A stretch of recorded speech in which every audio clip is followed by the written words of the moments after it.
Hi everyone and welcome to the Quick Sip. My name is Ryan and today we are talking about Sword of the Necromancer.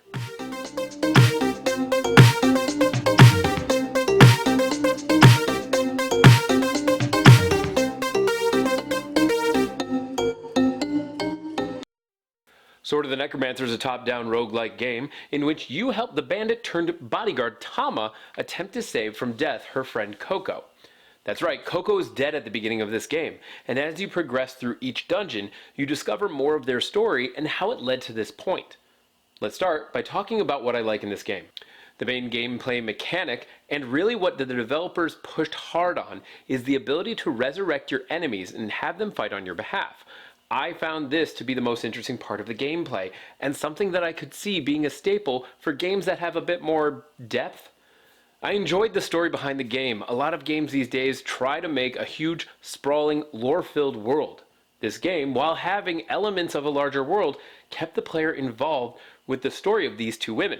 Seriously, the story was effortless, and the voice actors were fantastic, hitting all the right beats and making me believe these were real people with real connections. But I must try, no matter the cost. I have nothing left to lose. Because I've already lost everything. However, after that is where everything kind of drops off for me. While those things really kept my interest for a hot minute, I was sadly bored with the rest. The rest of the game mechanics were fairly dull and uninteresting.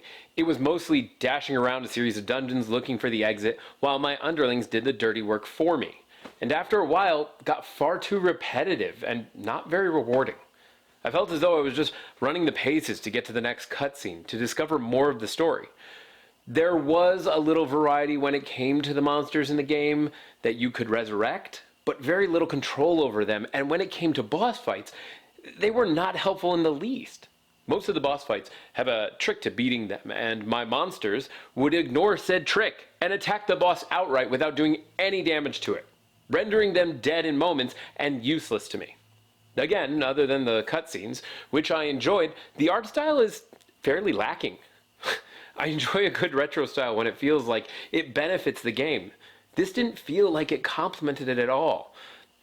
The level design, while the layout was different in each run-through, looked generic, and I could not tell the difference between Dungeon 1 or Dungeon 6. They looked exactly the same and had no individuality to it. Now, there is a two-player mode, but I did not try it, nor did the game hold my interest enough to do so. Really, at the end of the day, this game has a few interesting concepts, and a beautiful story about the lengths a person would go through for love and friendship. This, however, does not make a well-rounded experience for me. When I purchased this game, I paid $5.99 for Sword of the Necromancer. To me, it's about worth $2.99, at best. What do you think? Have you played Sword of the Necromancer? Did you like it, or did you hate it? Or were you just bored with it? Let me know in the comments below. If you enjoyed this, please like, share, and subscribe to Barista Brawlers. Thanks again.